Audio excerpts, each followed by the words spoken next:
নমস্কার বন্ধুরা, লাউ রান্না করার একদম নতুন পদ্ধতি। এই পদ্ধতিতে যদি লাউ রান্না করেন, গরম গরম ভাত, রুটি, পরোটা সব কিছুর সাথে খেতে পারবেন। একটা বিশেষ মশলা আমি এই রান্নায় আজকের ব্যবহার করব।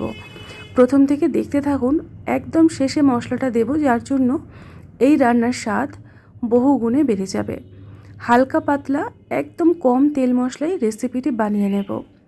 এখানে আমি নিয়েছি একটা গোটা মিডিয়াম সাইজের লাউ, তবে পুরো লাউটা আজকের আমি রান্নায় ব্যবহার করব না। এই ছোট্টটা রেখে দেব, আর এই বড় সাইজের লাউটাকে আমি কেটে রেডি করে নেব। খাই খাই অনুর রান্নাঘরের প্রত্যেকটি রেসিপি হয় সহজ, সরল আর সাধারণ। আপনাদের যদি ভালো লেগে থাকে তাহলে লাইক আর কমেন্টস করতে একদম ভুলবেন না। এবারে একটা পিলারের সাহায্যে দেখুন আমি খোসাগুলোকে খুব ভালো করে ছাড়িয়ে নেব। এখন এই রকম পাতলা পাতলা করে স্লাইস করে নিচ্ছি লাউটাকে।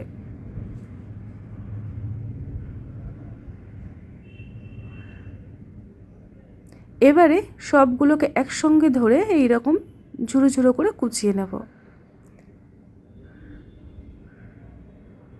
এইভাবে যদি লাউ রান্না করেন স্বাদ মুখে লেগে থাকবে, আর এটা কিন্তু শরীরের পক্ষেও ভীষণই উপকারদায়ক। এই দেখুন, এইরকমভাবে কেটে নিতে হবে। সমস্ত লাউগুলোকে একই রকমভাবে কেটে ধুয়ে একটা প্লেটের মধ্যে রেডি করে নিয়ে ফিরে এলাম। দেখুন, এই রকমভাবে কেটে রেডি করে নিয়েছি। এবারে আমাদেরকে প্রথমে একটা কাজ করে নিতে হবে, সেটা হলো নিয়ে নিতে হবে একটা প্রেসার কুকার। এবারে কুকারের মধ্যে সমস্ত লাউগুলোকে আমি একে একে দিয়ে দেবো। খুব বেশি হলে 2টো সিটি দিয়ে নেব, যার জন্য এই লাউয়ের টেস্টে কিন্তু দুর্দান্ত আসবে। অল্প একটু জল এখানে দিয়ে দিলাম যাতে করে নিচে লেগে না যায়, আর দিয়ে দেব খুব অল্প পরিমাণে লবণ। ঢাকনা দিয়ে 2টো সিটি দেওয়ার জন্য আমি এটাকে রেখে দিচ্ছি। তার মধ্যে চলুন বাকি কাজগুলো করে নেওয়া যাক। কড়াইয়ের মধ্যে দিয়ে দিলাম 2 থেকে 3 চামচ পরিমাণে সর্ষের তেল। তেলটাকে খুব ভালো করে গরম করে কিছুটা বিউলির ডালের বা কলাইয়ের ডালের বড়ি ভেজে নেব। এখানে ভাঙা গোটা 2 রকমের বড়ি ব্যবহার করব। আপনারা নিজেদের পছন্দ মতো যে কোনো ধরনের ডালের বড়ি ব্যবহার করতে পারেন। এবারে বড়িগুলো খুব ভালো করে ভেজে নিয়ে তেলের মধ্যে ফোড়নে দিয়ে দিলাম একটা তেজপাতা, একটা শুকনো লঙ্কা, আর দিয়ে দিলাম 1/2 চামচ পরিমাণে 5 ফোড়ন। ফোড়নটাকে একটু ভাজা ভাজা করে দিয়ে দেবো 1/2 ইঞ্চি পরিমাণে আদা বেটে নেওয়া। তেলের মধ্যে আদা বাটাটাকে কিছুক্ষণ ভেজে নেব, মোটামুটি কয়েক সেকেন্ড। তারপরে এখানে দিয়ে দেব শুধুমাত্র অল্প একটু হলুদ গুঁড়ো, আর দিয়ে দেব অল্প একটু লাল লঙ্কার গুঁড়ো। ব্যাস, এইটুকুই মশলা দিয়ে আজকের পুরো রান্নাটা তৈরি করব। তবে একটা বিশেষ মশলা এখানে ব্যবহার করব, সেটা এখন দেরি আছে। এবারে সমস্ত কিছু একটু কষিয়ে নিয়ে তারপরে আমি এখানে এই দেখুন মশলার থেকে তেলটা আলাদা হয়ে যাবে, ঠিক সেই সময় দিয়ে দিতে হবে আগের থেকে সিদ্ধ করে রাখা লাউ। লাউয়ের থেকে যতটুকু পরিমাণে জল বেরিয়ে সেইটুকু জলটাও কিন্তু আমি এখানে একইভাবে দিয়ে দিলাম।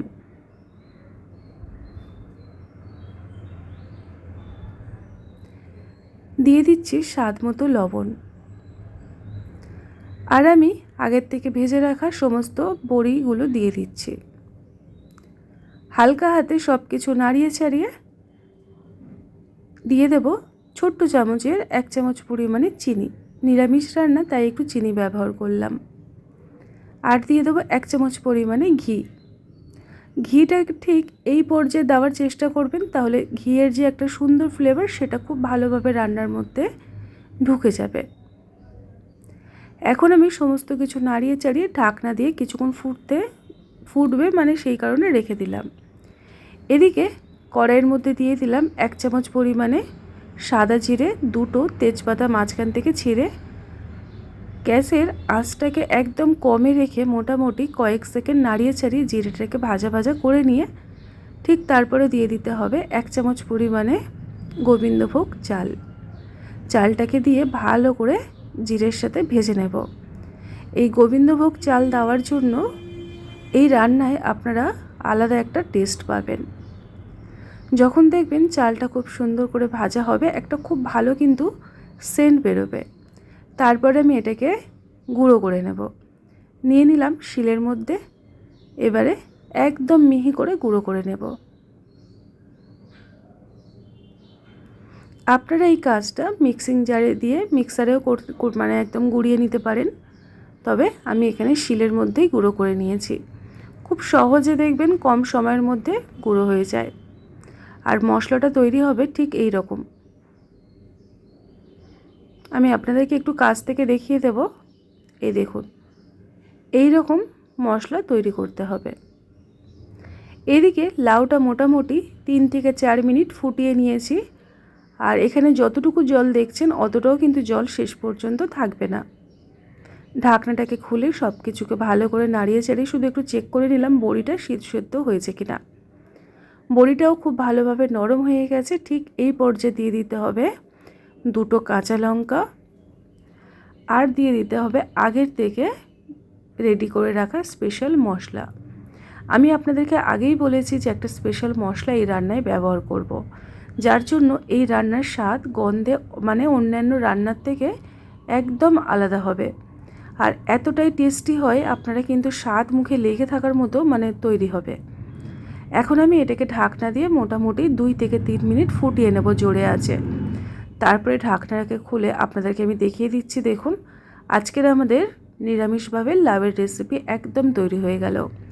এখানে গোবিন্দভোগ চাল ব্যবহার করার জন্য এই রেসিপিটির নাম আপনারা লাউ গোবিন্দও বলতে পারেন। এই দেখুন, একদম মাখা মাখা হয়ে গেছে। আর এটা ঠান্ডা হয়ে গেলে আরও মানে বসে যাবে। এবারে গ্যাসের ফ্লেমটাকে অফ করে দেব, দিয়ে ঢাকনা দিয়ে মোটামুটি 5টা মিনিট এইভাবেই রেখে দেব।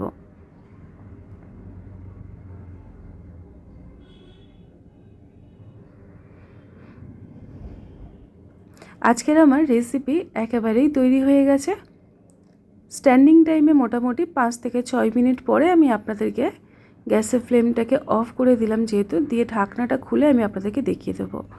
এই দেখুন, আজকের আমাদের লাউয়ের রেসিপি একদম তৈরি হয়ে গেছে। একটু কাছ থেকে দেখিয়ে দিচ্ছি কতটা লোভনীয় দেখতে হয়েছে। একদম সাদামাটা একটা সিম্পল রেসিপি, তবে খেতে হয় দুর্দান্ত।